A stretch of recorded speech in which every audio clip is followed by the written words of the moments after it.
معزز ناظرین، السلام علیکم ورحمۃ اللہ وبرکاتہ۔ دوستو، فرانس ایک طویل عرصے سے اسلام دشمن پالیسی اختیار کیے ہوئے ہے۔ یورپ میں مسلمانوں کی سب سے زیادہ تعداد 5 ملین یہیں پر ہے۔ اس کے باوجود یہاں کی حکومت مسلسل اسلام اور مسلمانوں کے خلاف اقدامات کر رہی ہے۔ 2030 میں کم از کم 470 مخالف اسلامی اقدامات کیے گئے۔ اس کی وجہ سے یہ خوف طاری ہے کہ اسلام فرانس کا اگلا مذہب ہوگا۔ یہاں کے لوگ بہت تیزی سے اسلام کی طرف مائل ہو رہے ہیں۔ نئی نسل کو اسلام کے اثرات سے محفوظ رکھنے کے لیے باقاعدہ مخالف اسلامی خوف کمیٹی یعنی committee against Islamophobia in France کی تشکیل دی گئی ہے، جو آئے دن مسلمانوں کے خلاف تحریکات منظم کرتی ہے۔ یہاں کے سیاستدان اور صحافی دونوں ہی اسلام کے خلاف پروپیگنڈے میں مصروف ہے۔ حتیٰ کہ فرانس کے مشہور نام نگار مائیکل ویل نے اپنے نئے ناول سبمیشن میں یہ پیش گوئی کی ہے کہ 7 برس بعد یعنی 2022 میں فرانس میں مسلم انتہا پسند جماعت اخوان المسلمین کی حکومت ہوگی، اور آج فرانس کی سب سے مشہور سوربو یونیورسٹی کا نام پیرس سوربو اسلامی یونیورسٹی ہو جائے گا۔ یہ دراصل فرانس میں اسلام اور مسلمانوں کے خلاف رائے عامہ ہموار کرنے کی سازش ہے۔ ابھی نئی نسل اور موجودہ نسل کو یہ سمجھانے کی کوشش کی جا رہی ہے کہ اگر ابھی سے قانون نہیں پایا گیا تو فرانس میں اسلام پھیل جائے گا۔ اسلامی اقدار، روایات، رسومات سے فرانس کا نوجوان طبقہ متاثر ہے، جس کے خائف فرانسیسی حکومت اور میڈیا نے یہ منظم طریقہ خواتین کے حجاب یا اسکارف پر پابندی عائد کی تھی۔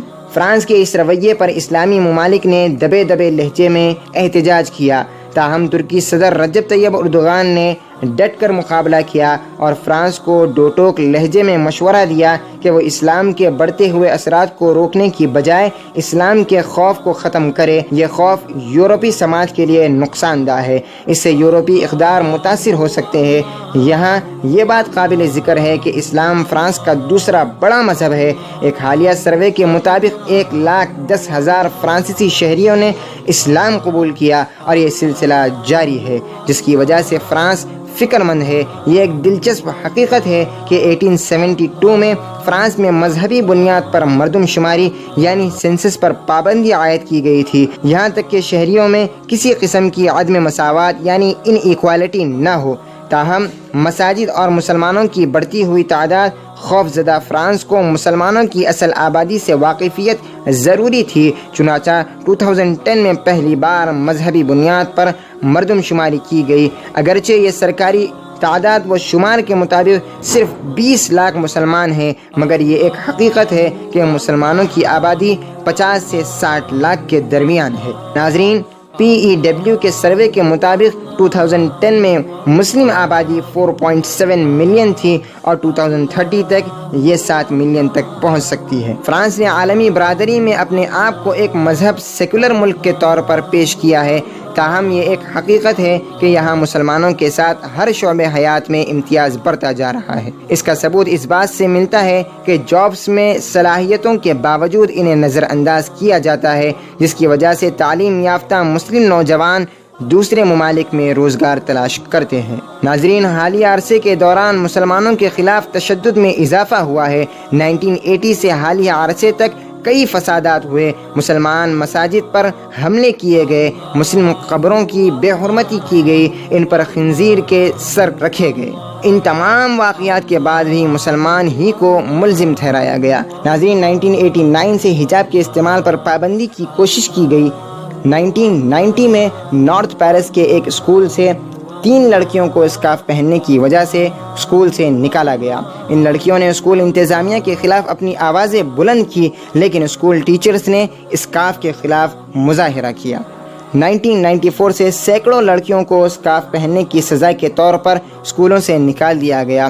فرانس کی اس ذلیل حرکت کے خلاف شدید رد عمل ہوا، لیکن 25 جنوری 2010 کو یہ اعلان کیا گیا کہ پارلیمنٹری کمیٹی عام مقامات خواتین کے چہرے پر نقاب پر پابندی عائد کرے گی۔ ان تاریخی حقائق، تعداد و شمار کو بیان کرنے کا مقصد یہی ہے کہ یہ بتایا جائے کہ فرانس مخالف اسلام رویہ اختیار کیے ہوئے ہے۔ اس نے آزادی کے نام پر اسلام اور مسلمانوں کی توہین کے مرتکب عناصر کو کھلی چھوٹ دے رکھی ہے۔ مسلمان سب کچھ برداشت کر سکتا ہے مگر اپنے پیارے نبی صلی اللہ علیہ وسلم کی شان اقدس میں کسی بھی قسم کی گستاخی برداشت نہیں کر سکتا۔ ویسے بھی تاریخی اوراق گواہ ہے جب رسول اللہ صلی اللہ علیہ وسلم کی شان میں گستاخی کی گئی تب ان گستاخوں کا انجام عبرتناک ہوا۔ فرانس کے کارٹونسٹ کی ہلاکت پر عالمی صحافی برادری مذمت کر رہی ہے۔ ہم بھی ان میں شامل ہوتے اگر یہ صحافی اور کارٹونسٹ پیغمبر اسلام صلی اللہ علیہ وسلم کی شان میں گستاخی نہ کرتے۔ محسن انسانیت کی گستاخی کرنے والا کسی ہمدردی کے مستحق نہیں ہے۔ یقیناً ہم دہشت گردی کے مخالف ہیں، بے گناہ انسانوں کو قتل کرنے والوں کو سب سے بڑا مجرم سمجھتے ہیں، مگر جو کروڑوں مسلمانوں کے جذبات سے کھلواڑ کرے، ان کی دل آزاری کرے اور اس ہستی کی شان میں گستاخی کرے جسے تمام مسلمان جان سے عزیز رکھتے ہیں، ان کے ساتھ جو سلوک کیا گیا اس پر کوئی افسوس نہیں ہے۔ یہ اقدام چاہے عام آدمی نے کیا ہو یا کسی تنظیم نے۔ دوستو، فرانس میں ایک چارلی ایبڈو میگزین کے دفتر پر حملہ کرنے کے افراد کے خلاف عدالتی کارروائی کا بھی آغاز ہو چکا ہے۔ یاد رہے کہ گزشتہ برس چند مسلح افراد نے چارلی ایبڈو نامی فرانسیسی میگزین کے دفتر پر حملہ بول دیا تھا، جس میں دفتر کے کئی کارکن ہلاک ہو گئے تھے۔ یہ حملہ در حقیقت اس میگزین کی جانب سے نبی کریم صلی اللہ علیہ وسلم کی شان میں گستاخی پر مبنی کارٹون شائع کرنے کا رد عمل تھا۔ چارلی ایبڈو میگزین نے کتنی بار رسول اکرم صلی اللہ علیہ وسلم کی شان میں گستاخانہ خاکے شائع کیے ہیں کہ اب وہ اس بارے میں بدنام ہو چکا ہے۔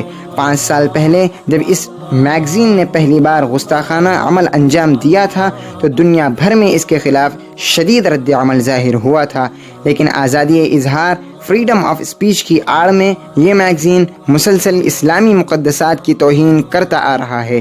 حال ہی میں فرانس میں ایک ٹیچر نے کلاس میں چارلی ایبڈو کے گستاخانہ خاکے کلاس میں تمام طلبہ کو دکھلائے۔ اس کا یہ عمل مسلمان شہریوں میں شدید غم و غصے کی لہر دوڑ جانے کا باعث بنا۔